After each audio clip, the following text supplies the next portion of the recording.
कहीं दूर एक घना जंगल था, जहां हर पेड़ की शाखों पर हवा गीत गाती थी और धरती की मिट्टी से खुशबू उड़ती थी। उस जंगल का राजा था शेर सुल्तान, एक ऐसा शेर जो ताकत में भी सबसे आगे था और रहमदिली में भी। उसकी सुनहरी आंखों में दूर तक देखने की समझ थी और उसकी दहाड़ में ऐसा जादू था कि पूरा जंगल थर्रा उठता था। शेर सुल्तान की सल्तनत में हर जानवर आराम से जीता था। हिरण, जेब्रा, हाथी, बंदर, सब शेर की इंसाफ पसंदी और उसकी हिफाजत पर भरोसा करते थे। कई सालों से जंगल में अमन और चैन का राज था, पर जैसा कि हर कहानी में होता है, अमन ज्यादा दिन तक टिक नहीं पाता। खतरे की सरसराहट एक रात, जब चांदनी धुंधली हो रही थी और जंगल की सांसें धीमी थी, अचानक खबर आई, दुश्मन आ रहे हैं। कई सालों से दूर एक वीरान हिस्से में कुछ दरिंदों ने अपनी अलग बस्ती बसा ली थी। उन दरिंदों का नेता था कालाग्र, एक खूंखार काला तेंदुआ। वह बचपन से ही शेर सुल्तान से नफरत करता था। उसके दिल में जलन थी कि क्यों सारी दुनिया शेर की इज्जत करती है और उसे एक भटके हुए दरिंदे की तरह देखा जाता है। अब कालाग्र ने अपनी फौज तैयार कर ली थी। भेड़िए, जंगली कुत्ते, हिंसक भालू और भूखे लकड़बग्घे। उन्होंने तय किया था कि शेर सुल्तान को हटाकर जंगल पर अपना राज कायम करेंगे। सुल्तान की सलाह। अगले ही दिन सूरज की पहली किरण के साथ शेर सुल्तान ने अपने दरबार में सब जानवरों को बुलाया। दरबार उस पुराने बरगद के नीचे लगता था, जो कई सदियों से जंगल का गवाह था। सुल्तान ने गंभीर आवाज में कहा, भाइयों और बहनों, हमारे जंगल पर खतरा मंडरा रहा है। कालाग्र और उसके साथी हम पर हमला करने की तैयारी में है। हमें एकजुट होकर अपने घर की हिफाजत करनी होगी। हर जानवर एक दूसरे को घबराई हुई निगाहों से देखने लगा।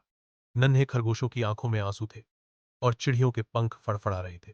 लेकिन सुल्तान ने मुस्कुराकर सबको दिलासा दिया, डरने की जरूरत नहीं। अगर हम साथ हैं तो कोई भी दुश्मन हमें हरा नहीं सकता। मैं तुम सबके साथ, आखिरी सांस तक। तैयारी शुरू। अगले कुछ दिनों में जंगल में एक अलग ही चहल पहल शुरू हो गई। हाथी पेड़ों को गिराकर मजबूत दीवारें बना रहे थे। बंदर ऊंचाई से निगरानी रखने लगे। हिरण और जेब्रा बच्चों को सुरक्षित स्थानों की तरफ ले जा रहे थे। यहां तक कि छोटे छोटे चूहे भी जमीन के नीचे सुरंगें खोद रहे थे, ताकि हमला होने पर बच निकलने का रास्ता रहे। शेर सुल्तान ने अपने खास वफादारों की एक टोली बनाई।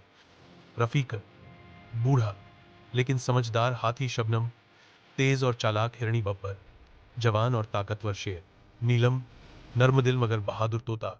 ये चारों शेर सुल्तान के दाएं बाएं साए की तरह रहते थे।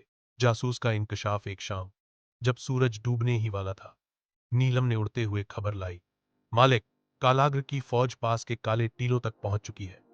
2 रातों में हमला हो सकता है। सुनते ही दरबार में सन्नाटा छा गया।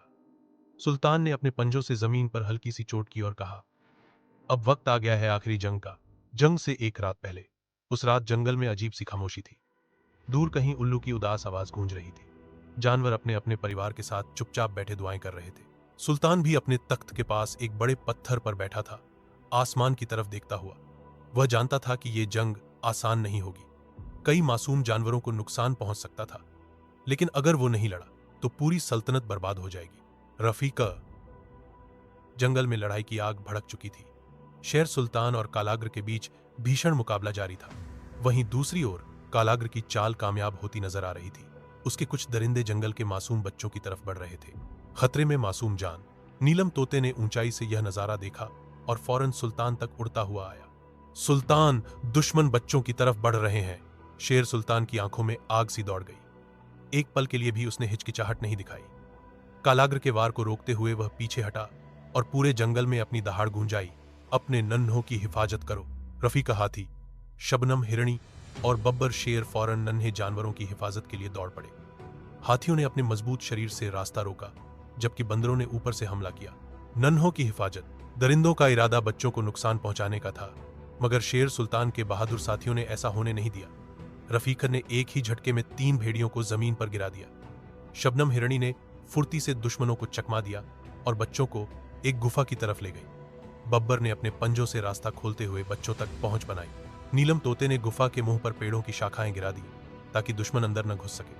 सुल्तान की वापसी। अब शेर सुल्तान एक बार फिर कालाग्र के सामने खड़ा था। उसके शरीर पर कई जख्म थे, लेकिन उसकी आंखों में जोश और यकीन की रोशनी थी। कालाग्र ने जहरीली हंसी हंसते हुए कहा, तुम्हारा वक्त खत्म हो चुका है सुल्तान, यह जंगल अब मेरा होगा। सुल्तान ने गंभीर आवाज में जवाब दिया, यह जंगल हर उस जानवर का है जो अमन चाहता है, न कि किसी जालिम का। फिर एक बार दोनों टकराए।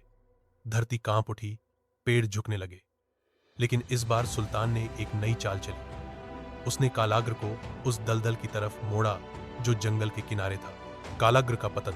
जैसे ही कालाग्र गुस्से में दौड़ता हुआ आगे बढ़ा, उसका पैर दलदल में फंस गया।